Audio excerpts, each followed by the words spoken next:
સાસણ ગીર વિસ્તારમાં હોટેલ અને રિસોર્ટની તપાસ જંગલ બોર્ડર વિસ્તારમાં ગેરકાયદે રિસોર્ટની તપાસ ચાલી રહી છે। હાઈકોર્ટના આદેશ બાદ તંત્ર દ્વારા તપાસનો ધમધમાટ। કાયદેસર અને ગેરકાયદેસર હોટેલ રિસોર્ટની તપાસ તેજ કરાઈ। રેવન્યુ અને વન વિભાગનું સંયુક્ત ચેકિંગ અલગ અલગ ટીમ દ્વારા ચેકિંગ કરાઈ રહ્યું છે। જૂનાગઢ, અમરેલી અને ગીર સોમનાથ જિલ્લામાં ચેકિંગ કરાઈ રહ્યું છે। તંત્રની કામગીરીને હોટેલ સંચાલકોએ બિરદાવી છે।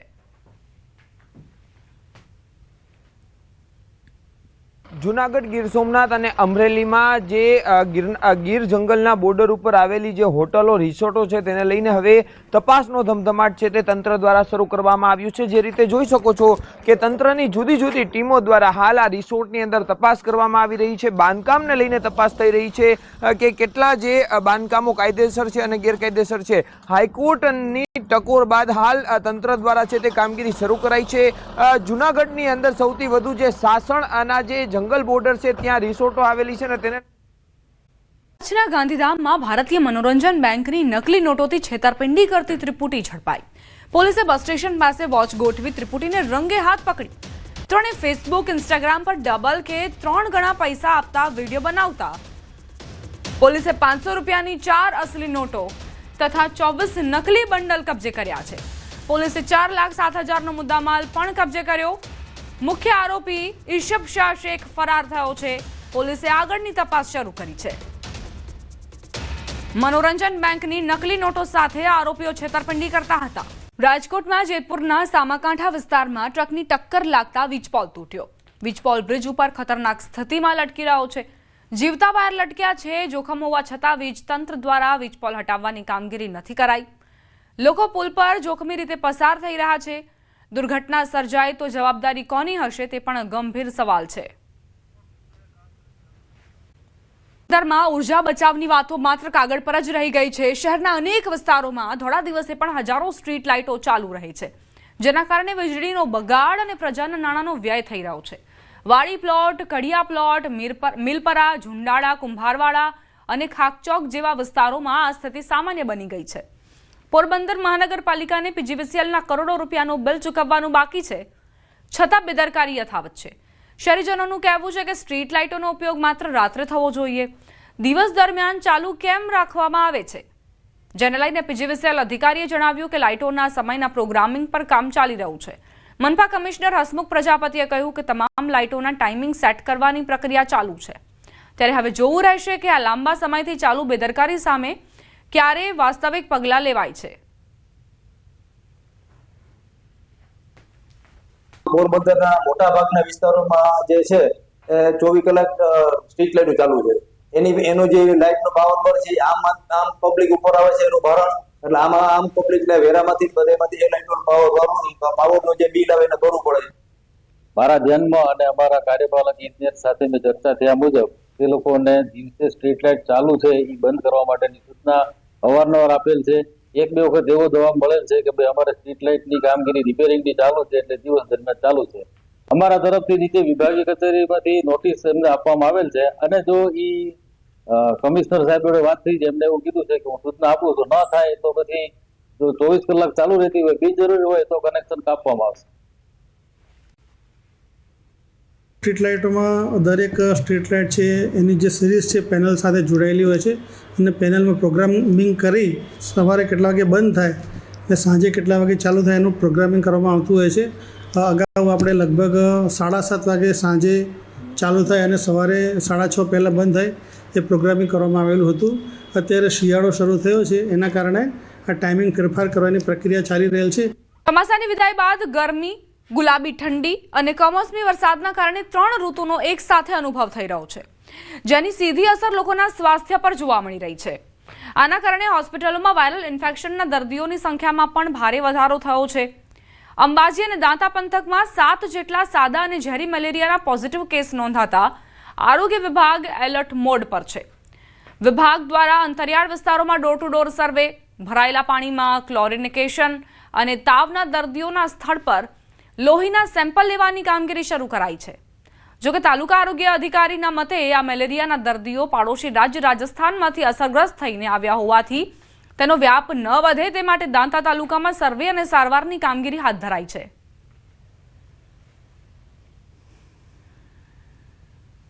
લોકલ ઇન્ફેક્શન નથી, પરંતુ હિસ્ટ્રી જોતા બાજુના વિસ્તારમાં, બાજુના રાજ્યમાંથી, રાજસ્થાનમાંથી જે ટ્રાવેલિંગ હિસ્ટ્રીમાંથી આપણને મળી આવે છે ઇન્ફેક્શન, જે હિસ્ટ્રી જોતા ત્યાંનું ઇન્ફેક્શન છે. આપણે સઘન સર્વેલન્સ કરાયું છે અને સ્પ્રેઇંગની કામગીરી કરાઈ છે, જેથી આપણે આગળ મલેરિયાનો ફેલાવો ના થાય એ માટે અત્યારે ઘરે ઘરે જઈને સર્વેલન્સ ચાલુ છે.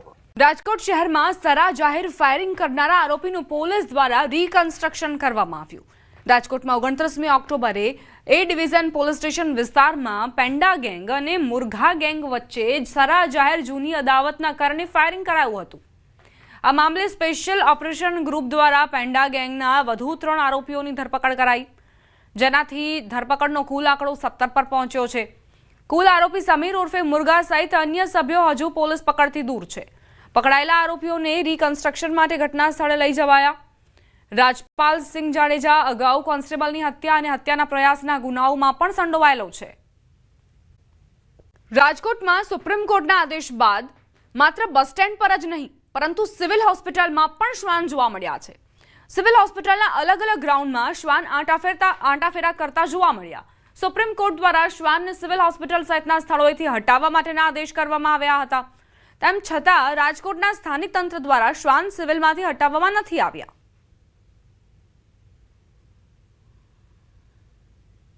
સુપ્રીમ કોર્ટ દ્વારા આદેશ કરવામાં આવ્યો છે કે સ્કૂલો તેમજ હોસ્પિટલ, બસ સ્ટેશન સહિતની જે જાહેર જગ્યાઓ હોય છે ત્યાંથી શ્વાનને હટાવવામાં આવે, પરંતુ રાજકોટ જે તંત્ર છે તેમના સુધી કદાચ આ વાતથી જે અજાણ હોય તેમ રાજકોટ સિવિલ હોસ્પિટલમાં જે શ્વાન છે તે જોવા મળી રહ્યું છે. શ્વાન છે તે અત્યારે અહીંયા જોવા મળી રહ્યું છે. ખાસ કરીને રાજકોટની સિવિલ હોસ્પિટલ છે, અહીંયા અનેક દર્દીઓ છે તે આવતા હોય છે અને આ દર્દીઓ છે કે કેટલાક સંજોગોમાં એવું પણ બનતું હોય છે કે શ્વાન છે તે જે છે દર્દીઓના સગાઓને પણ બચકા ભરી જતા હોય છે. આ ઉપરાંત અહીંયા જે છે એ શ્વાન જોવા મળી રહ્યું છે. ત્યારે ખાસ કરીને જે સુપ્રીમ કોર્ટ દ્વારા જે આદેશ આપવામાં આવ્યો હતો તે ક્યાંક હજુ રાજકોટના તંત્ર જે છે તે તેમના દ્વારા હજી તેમના પર કાર્યવાહી કરવામાં નથી આવી રહી ને એટલા માટે જ રાજકોટની સિવિલ હોસ્પિટલ છે અહીંયા જે છે એ શ્વાન જોવા મળી રહ્યું છે. ખાસ કરીને આ સિવિલ હોસ્પિટલમાં દિવસ દરમિયાન હજારો દર્દીઓ આવતા હોય છે, તેમના સગાઓ આવતા હોય છે, અનેક લોકો છે તે મોટી સંખ્યામાં આવતા હોય છે. રાજકોટ જે છે દૂર દૂરથી લોકો છે અહીંયા આવતા હોય છે, પરંતુ ક્યાંક ને ક્યાંક જે છે હજુ સુધી આ બેદરકારી ક્યાંક જોવા મળી રહી છે. ત્યારે સુપ્રીમ કોર્ટના આદેશનું જે છે પાલન રાજકોટનું તંત્ર ક્યારે કરે છે તે પણ સૌથી મોટો સવાલ છે. માત્ર એક જ જગ્યાએ નહીં, સિવિલ હોસ્પિટલમાં જે છે અલગ અલગ જગ્યાએ શ્વાન જોવા મળતા હોય છે. કોર્ટનો આદેશ છતાં રાજકોટના સેટેલાઇટ બસ સ્ટેશનમાં શ્વાન જોવા મળ્યા. શહેરના ભાવનગર રોડ પર આવેલા બસ સ્ટેશનમાં શ્વાન નજરે પડ્યા છે. ભાવનગર, અમરેલી સહિતના અલગ અલગ જિલ્લાઓમાંથી બસ સ્ટેશનમાં બસ જતી હોય છે, આવતી હોય છે. બસ સ્ટેશનની અંદર શ્વાન સૂતા હોય એવા દ્રશ્યો સામે આવતા ક્યાંક આદેશનું પાલન ન થતું હોય તેવા સવાલો ઉઠી રહ્યા છે. રાજકોટ શહેરના ભાવનગર રોડ ઉપર આવેલા એસટી બસ સ્ટેશનમાં શ્વાન જોવા મળી રહ્યા છે. ખાસ કરીને આ જે બસ સ્ટેશન છે તે અહીંથી જે છે એ ભાવનગર સહિતના અલગ અલગ જિલ્લાઓમાં બસ જતી હોય છે. અહીંયા જે છે અત્યારે શ્વાન સૂતા હોય તેવું નજરે પડી રહ્યું છે. રાજકોટ શહેરના ભાવનગર રોડ ઉપર એસટી વિભાગ દ્વારા બસ સ્ટેશન બનાવવામાં આવ્યું છે. અહીંયા સામાન્ય રીતે લોકોની અવરજવર મુખ્ય બસ સ્ટેશન કરતાં ક્યાંક ઓછી હોય છે. જોકે આમ છતાં પણ જ્યારે પણ બસો આવતી હોય છે ત્યારે અહીંયા મુસાફરો ચોક્કસ આવતા જતા હોય છે, પરંતુ ક્યાંક અત્યારે જે છે સુપ્રીમ કોર્ટ દ્વારા જે બસ સ્ટેશનમાંથી શ્વાનને હટાવવા માટેની જે આદેશો આપવામાં આવ્યા છે તે અત્યારે અહીંયા જે આદેશોનું પાલન થતું હોય તેવું નજરે નથી પડી રહ્યું. કેમ કે અહીંયા એક નહીં પરંતુ અલગ અલગ 2 શ્વાન છે તે નજરે પડી રહ્યા છે. શ્વાન જે છે એ અત્યારે બસ સ્ટેશનની અંદર જોવા મળી રહ્યા છે. શ્વાન છે તે અહીંયા જોવા મળી રહ્યા છે. શ્વાનને જે અહીંથી હટાવવાની કામગીરી કરવી જોઈએ ત્યાં ક્યાંક હજુ સુધી ન થયું હોવાનું પણ સ્પષ્ટ રીતે જોવા મળી રહ્યું છે. હાર્દિક જોશી, ન્યૂઝ 18 ગુજરાતી, રાજકોટ. પાક કોસ્ટ ગાર્ડની નાપાક હરકત. પાકિસ્તાન મરીન દ્વારા કોડીનારના માઢવાડની બોટને હાઈજેક કરાઈ. માછીમાર અગ્રણી વેલજીભાઈ મસાણીએ પ્રતિક્રિયા આપી. 7 ખલાસી સહિત 8 લોકોનું અપહરણ કરાયું હોવાનું જણાવ્યું. પાકિસ્તાન કોસ્ટ ગાર્ડ દ્વારા ફાયરિંગ કરાયું, જેમાં એક માછીમારને પગમાં ગોળી વાગી હોવાનું પણ કહેવાયું છે. પાકિસ્તાન કોસ્ટ ગાર્ડ જેણે ફાયરિંગ કર્યું છે અને તેમાં એક માછીમાર જે ઈજાગ્રસ્ત થયો હોવાની પણ જાણકારી છે. આપણા ગુજરાતના માડવાડ ગામની એક બોટ જે ઓખા ફિશિંગ કરતી હતી એ પાકિસ્તાનના કોસ્ટગાર્ડ દ્વારા પકડવામાં આવી છે. એના ઉપર ફાયરિંગ પણ થયું છે અને એમાં ટંડેલ સહિત 7 ખલાસીઓ છે. કુલ 8 લોકો ફિશિંગમાં હતા. મને માહિતી છે કે અત્યાર સુધી આ બોટને ત્યાં પકડીને રાખવામાં આવેલી છે અને હજી સુધી છોડી નથી. એક ખલાસીને હાથમાં અથવા પગમાં ગોળી લાગી ગઈ છે.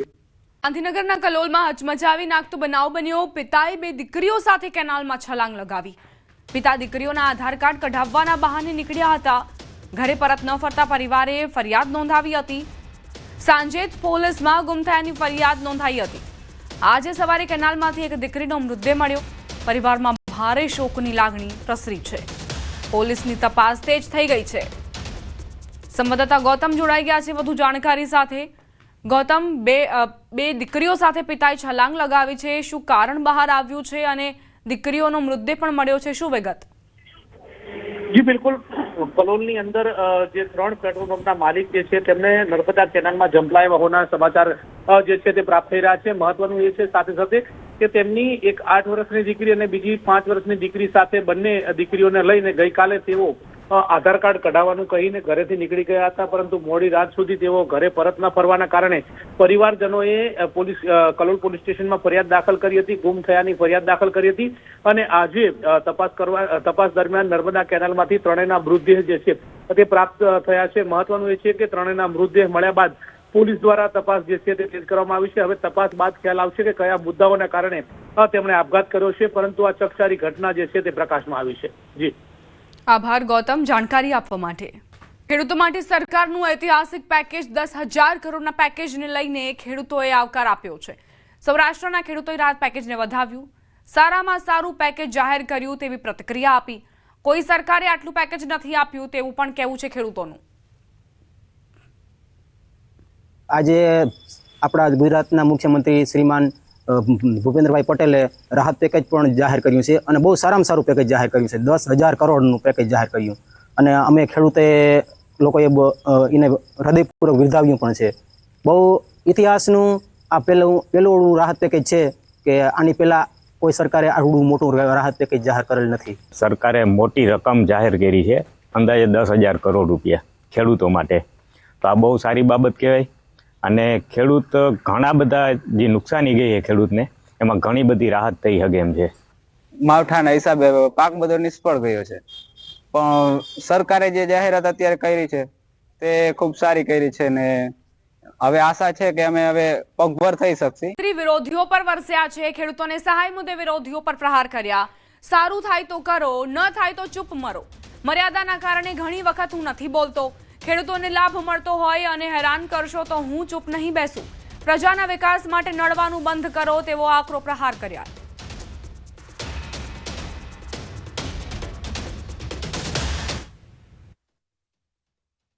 પહોંચવાની વ્યવસ્થા થશે. હવે આ પૈસા પહોંચે છે એમાં કોકને પાછી તકલીફો પડે છે. કોઈ કઈને એમ કહે છે કે આ દાડમના પૈસા નથી આવડવાના, બાવળિયાના ગણાઈ લેશે. આ બાવળિયા કોણે વાયા બાપા, બાવળિયા કોણ લાયું એ તો કોઈ પૂર્વજોને પૂછો તો પછી ધ્યાન ઉપર આવશે કે આ ધરતી ઉપર બાવળિયા નતા. બાવળિયા વાવવાનું કોણે કર્યું ને એ બહારથી બાવળિયા કોણ લાયું બધું ખુલ્લીને મત કેવડાવો. અમારી બધી મર્યાદા છે અને અમારા ખેડૂતોને એવા ચોર માનો છો તમે કે જે બાવળિયા ઉગ્યા હોય એના બદલે દાડમ સમજીને લઈ લેશે? પણ જેના શરીરની અંદર જ આખો પીળીઓ વ્યાપતો હોય તો એને તો બધું પીળું જ દેખાય ને. મને મારા ખેડૂતોની પ્રમાણિકતા ઉપર ભરોસો છે, મને મારા ખેડૂતોના મહેનત ઉપર ભરોસો છે. કંઈક સારું થાય તો કરો, ન થાય તો ચૂપ મરો. તમે કોઈને આપી ના આપો તો કાંઈ વાંધો નહીં, પણ કોકને બગાડવા માટેનું મારા ખેડૂતોની સામે પડવાનું ન કરશો. નહીંતર ન બનવું પડે તો ક્યારેક ક્યારેક પણ મારે જવાબ આપવો પડશે. અને આ મર્યાદાઓ હોય છે એના કારણે કરીને ક્યારેક હું નથી કહેતો હતો કે આપણે આપણી મર્યાદામાં પેલું વાત કરીને હું બહુ પેલું કરું, પણ તોય જો વગર કારણે અમારા ખેડૂતોને, પશુપાલકોને, આ વિસ્તારની પ્રજાને, આ વિસ્તારના લોકોને એને કઈ લાભ મળતો હોય એની વચ્ચે જો હેરાનગતિ કરશો તો ચૂપ હું નહીં બેસું. છોટાઉદેપુરના સાંસદ જશુભાઈ રાઠવાએ ખેડૂત સહાય અંગે પ્રતિક્રિયા આપી. સાંસદે મુખ્યમંત્રીનો આભાર માનતા કહ્યું, સરકાર હંમેશા ખેડૂતોના પડખે રહી છે અને આગળ પણ રહેશે. ખેડૂતોની વહારે આવવા માટે આભાર માન્યો. કમોસમી વરસાદના કારણે ગુજરાતમાં મોટા પ્રમાણમાં ખેડૂતોને જે નુકસાની થઈ છે એનું સર્વે થયા પછી ગુજરાત સરકાર દ્વારા ખેડૂતોને મદદરૂપ થવા માટે 10,000 કરોડ રૂપિયાનું એક સહાયનું પેકેજ જાહેર કર્યું છે। ત્યારે ગુજરાત સરકારનો આભાર માનું છું અને ગુજરાત સરકાર જે ખેડૂતોને વારે આવી તે બદલ એમનો આભાર માનું છું। રાહત પેકેજનું સ્વાગત કરાઈ રહ્યું છે। સહાય પેકેજ સામે દક્ષિણ ગુજરાતના ખેડૂતોએ ખુશી વ્યક્ત કરી। ઢોલ વગાડીને ખેડૂતોએ સહાય પેકેજનું સ્વાગત કર્યું। હર્ષ સંઘવી ખેડૂતોને મળવા પહોંચ્યા હતા। દક્ષિણ ગુજરાતમાં રાહત પેકેજના વધામણા થયા। ડેપ્યુટી સીએમ હર્ષ સંઘવીનું સ્વાગત કરાયું। ખેડૂતોએ ડેપ્યુટી સીએમ હર્ષ સંઘવીનું સ્વાગત કર્યું છે।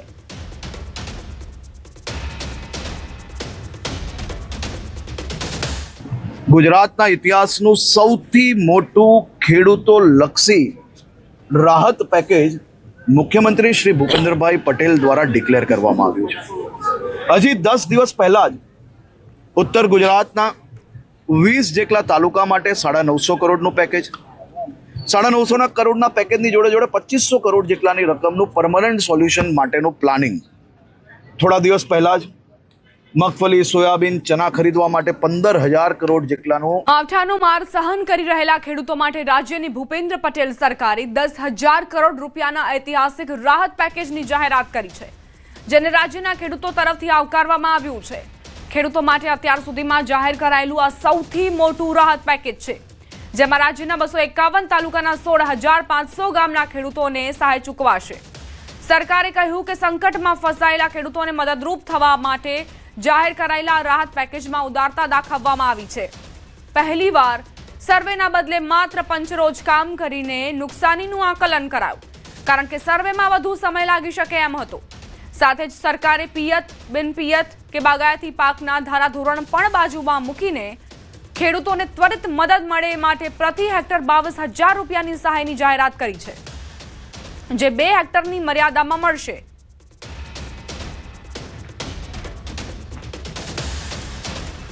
₹10,000 કરોડના રાહત પેકેજની આ જાહેરાત એટલા માટે કારણ કે ખેડૂત બેઠો થાય, કારણ કે રાજ્યભરના ખેડૂતોને જે નુકસાન થયું છે આ કમોસમી વરસાદના કારણે, તેને વારંવાર ન્યૂઝ 18 ગુજરાતી તમારી સમક્ષ લાવ્યું છે। ખેડૂતની વેદના, ખેડૂતની પીડા, કઈ રીતે નુકસાન થયું, કઈ રીતે ખેતરો તબાહ થયા, પાક બરબાદ થયો, એટલે જ આ 10,000 કરોડના રાહત પેકેજની જરૂરિયાત હતી।